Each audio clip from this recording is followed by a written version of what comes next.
Okay, so example 1, graph an absolute value function of the form y equals the absolute value of ax plus b. We are going to take a look at the absolute value function y is equal to the absolute value of x minus 3. The related function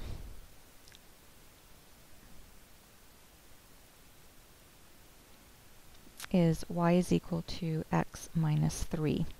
And we are going to graph both. Okay, and we're going to start with y equals x minus 3. So we'll get the y and x intercept of that. All right, so x-intercept, remember, happens at y equals 0. We will substitute in 0 for y. Solve for x, and we find x is 3, so our x-intercept is at 3 and 0. Y-intercept happens when x is equal to 0, so substitute in 0 for x, solve for y, and you get that y is equal to negative 3, so our y-intercept is at 0 and negative 3. Okay, so we're going to plot those on the graph and graph them. So x-intercept, 3 and 0, y-intercept, 0, negative 3. We're going to use a dotted line because the function that we really want to graph is the absolute value function. And so y equals x minus 3. Okay, now our absolute value function is, and if we compare it to the one that we looked at earlier, which y is equal to the absolute value of x, okay? So whatever x is, the absolute value of that number is always going to be positive, which means that y is always going to be positive. That means the negative part of this graph is going to be reflected above the x-axis where all the values for y are positive, okay? So that means we want to take our y-intercept and we want to reflect at the same number of points above the x-axis that it is below. And it's below by 3, so we are going to reflect it up by 3. Okay, and it will take on the same shape as the bottom part of this graph. We're going to use a solid line to graph it in, because this is the function that we want to graph.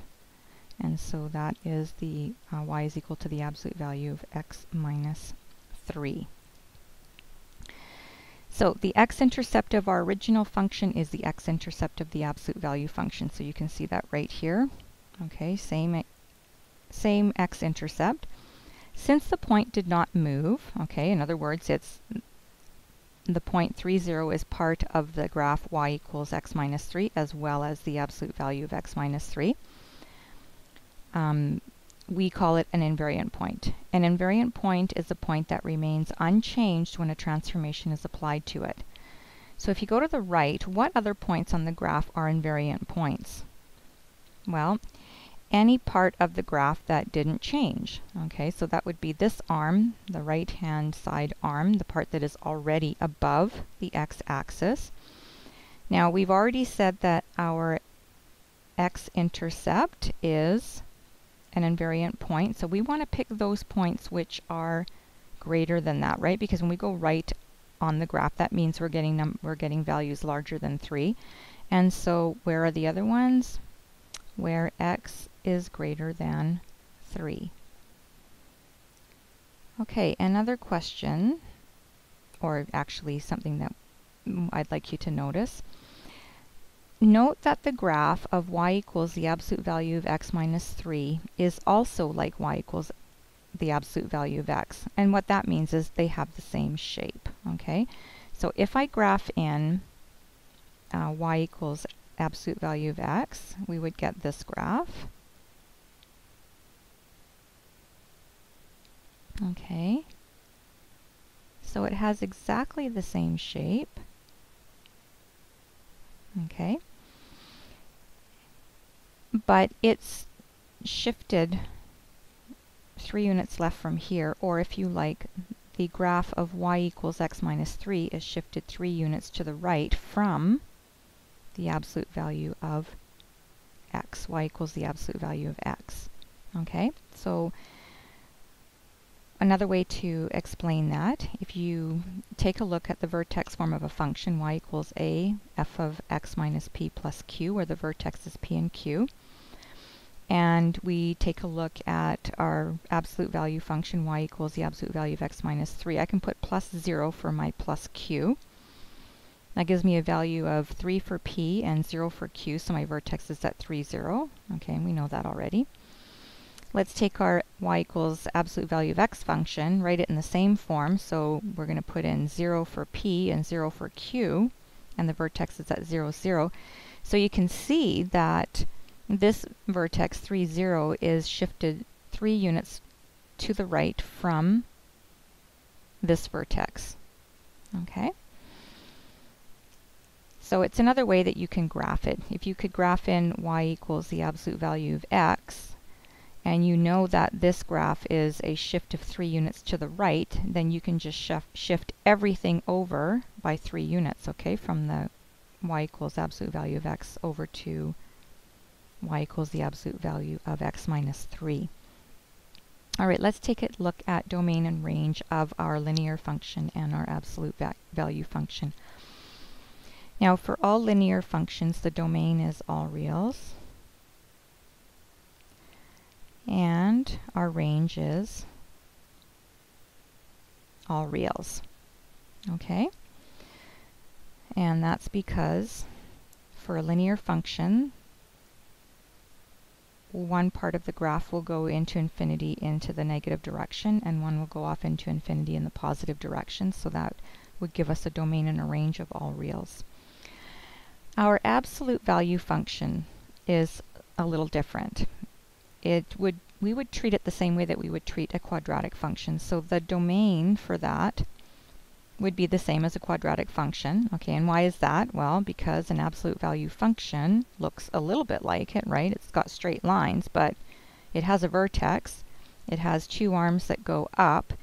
This particular one is opening up, and so we could apply the same rationale. And so the domain for this is all reals. All right, and the range is also similar to a quadratic function. We want to take a look at the vertex. Our smallest value for y, our lowest value for y, is at 0. Every other point on the graph is greater than 0, and so y is greater than and equal to 0. Okay, so the next thing that we want to do is to express this function as a piecewise function. Okay, so that means we want to break it up into 2 different functions that will represent our absolute value function. And so we're going to write y equals, and we put in a large parentheses. Okay, and we start with our linear function, which is x minus 3.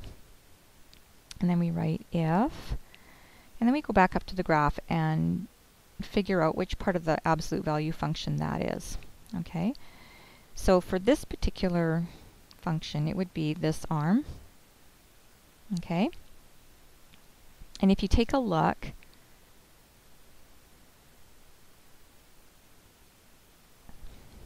everything to the right of the x-intercept or the vertex would satisfy this part of the graph. Okay, so everything to the right would be our domain because we're looking at values which are greater than 3, and so we say if x is greater than or equal to 3. Now the second part of our function is going to be the negative of our absolute value, of our linear function. Okay, and we can gather that from the definition for our absolute value function, where y is equal to x if x is greater than or equal to 0, and negative x if x is less than 0. Okay, so we just take the negative value of this function for our second part of our piecewise function, and we go if. Then we go back up to the graph, we take a look at it, and we look to see which part of the graph is going to be the negative part, and that is the other arm. Okay, this is the part which is negative bracket x minus 3 bracket. Okay, and notice that with respect to the x-intercept, those points would be to the left of that. Okay, so that means less than the 3. Okay, and so we go x is less than 3. Okay, now another way that you can work this out, you can go x minus 3 is greater than or equal to 0, solve for x, and then you can see that that would give you this. And then you can go x minus 3 is less than 0, and so x is less than 3, and that would give you this. Okay, now if you're not sure that this branch is y equals negative x minus 3, we can work it out. Okay, we know that the y-intercept is at 3, so b is 3. We know the slope is up 1 and to the left 1, so that would be negative 1 over 1, or if you like, 1 over negative 1, which is negative 1. So when we plug that into y equals mx plus b, we get y equals negative x plus 3. Now, to make it look like this, we just have to factor out a negative 1.